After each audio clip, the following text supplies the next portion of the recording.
Hello and welcome to the tutorial for requesting classes for the upcoming school year. The purpose of this video is to familiarize students and parents with the request process, which will ultimately result in the student schedule being created. The full request process will be conducted online this school year within the Home Access Center, which will from this point on be referred to as HAC or HAC. Rising 10th through 11th grade students will complete their course selection within HAC working from home or in a computer lab. Rising 9th graders will complete this process while working directly with a counselor from their corresponding high school who will visit them at the junior highs. Parent input is extremely important with the selection of courses, and we're pleased to work in tandem with parents. Parents will be given the opportunity to review and alter course requests placed by students, teachers, and counselors with the online HAC system. The online requests are a vital process. The requests ensure students receive courses they need for graduation requirements and are also courses the students would like to take as electives. While the high schools both offer over 200 courses, it is ultimately student demand that determins which courses we'll make in any given school year. To begin the process, you will want to visit your high school's homepage either at bwhs.bentonvillek12.org, which is this web page, or bhs.bentonvillek12.org, which is this web page. From this web page, you can access a variety of information. If you click on Departments at the top, you will find a variety of tabs. From Departments, you will want to go to Course Planning. After clicking the link, the course guide will open up. The course guide contains descriptions of all the courses offered in Bentonville Schools high schools. It also contains policies and procedures governing the scheduling process. It will have useful information regarding prereqs and grades for all courses offered.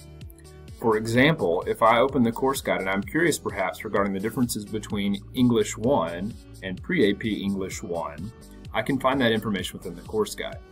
Here I can find course numbers for registration purposes. I can see that this is 1 academic credit, and I can see that Pre-AP English is also 1 academic credit. I can find the grades offered, and I can see that the prereqs for both courses are none. And I also notice that the Pre-AP English course includes an embedded oral communications credit. I can also look at course descriptions here as well. For parent information, readying for the course selection has been an ongoing process with students. Students have received a course selection sheet detailing courses offered for their specific grade level meant to be used with this online course guide. The resource may be returned to their advisory and it will help the student to serve as further parent input to the advising teacher. It's a great talking point between parents and the student. Students have also received transcripts in their advisory class and have conducted a graduation check sheet. Students have compared their transcript with what is required for graduation. They are knowledgeable with which courses are needed to graduate. Please ask them to share this information with you. They've been receiving preliminary advising from teachers and counselors. Once students and parents are familiar with courses offered, you may log into the Home Access Center for course selection entry.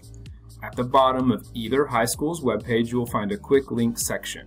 From here, you will want to choose Grades and Attendance. This will take me to the Home Access Center. So I will scroll down to the bottom, choose Grades and Attendance. From here, I want to select students' grades 5 to 12. This takes me to the primary login screen. On the drop-down, you'll want to select Bentonville School District.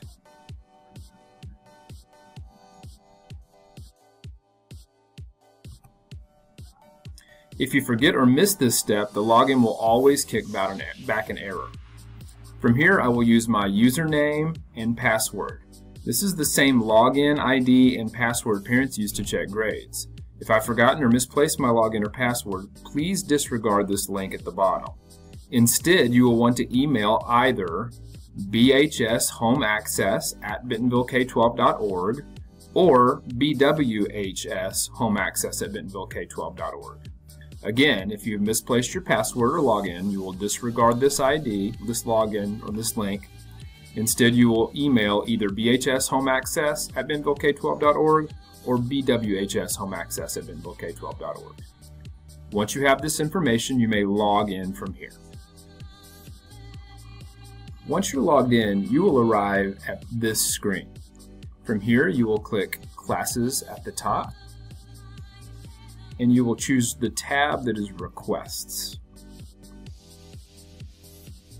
This is our course registration screen. It allows us to pick out our courses and choose them as we see fit based off of the course guide. When completed, students should have 7 credits worth of classes selected. They should also have 5 credits of alternate selections. From this web page, students will select their classes. It's important to note that students will not select any athletic classes, band, choir, or orchestra. Instead, these classes will be added based on rosters following tryouts. To begin this process, let's slide all the way to the bottom of the screen. Here you will see a section labeled NA Advisory. If I come over and choose Edit, I will have some options. I will also have a section that says non-academic credit activity, PE, science, and several others. Let's focus on this non-academic credit activity currently.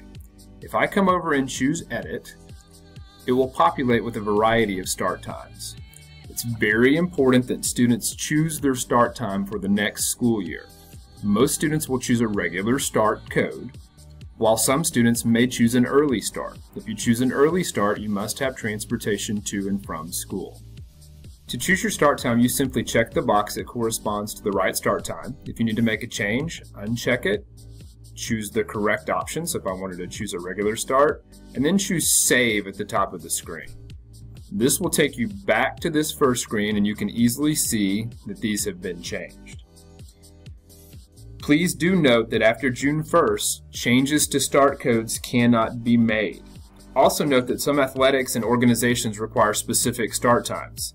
Those changes will automatically be made to a student's schedule when the specific instance is added following tryouts.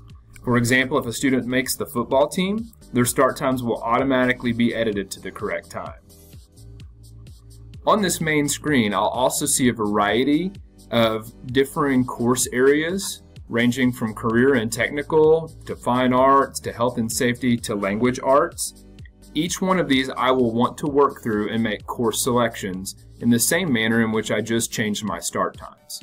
If we take a look at language arts, for example, and I hit Edit, it will pull up a list of courses that are available to this student. You'll notice that some have red. Those are just indicating that prereqs are not in place for the specific class. You may also see some classes that already have a check mark next to them. These would be courses that students have worked with advisors, teachers, or counselors on, and these are courses that students have had added for them. Parents and students can alter these simply by removing a request and choosing something else. Once a course is made and you're happy with it, you simply choose Save at the top. As you're wrapping up each specific area, you may also remember that we have to add alternates. Alternates are courses that will be used in a student's schedule if specific courses can't be attained for that student. In some cases, courses may overlap. For example, there may only be 2 courses that are offered in the same period of the day. In that case, we want to make sure that a student receives a course that they're interested in, and that's where alternates come in. For this student, perhaps they're interested in debate. So we might choose debate here, but to make this an alternate, I would come over to this box and choose make an alternate to any course. We want to avoid this alternate to this specific course. We want to add alternate to any course. When I'm pleased with this, I come back up to the top and choose Save. Here I can see that debate has been added, and this orange arrow is indicating that it is an alternate in the area of language arts. If I scroll to the bottom of the screen, I will get a running total of credits. This is showing that right now I have 1 credit requested and 1 credit's worth of alternates requested. I want to continue until I have 7 total credits and 5 alternates requested. From here, I will want to continue using the Edit feature, working with the course guide to make choices in each subject area. HACC will be open for a period of 2 to 3 weeks. Additionally, parents and students may attend a variety of support sessions. Scheduling support sessions will be scheduled at both high schools. Information regarding these will be available via social media and announcements at both schools. Also, feel free to call or email any of our counselors for assistance. Their information is readily available under the Counseling tab on the school's website. This concludes our tutorial. Thank you and have a good day.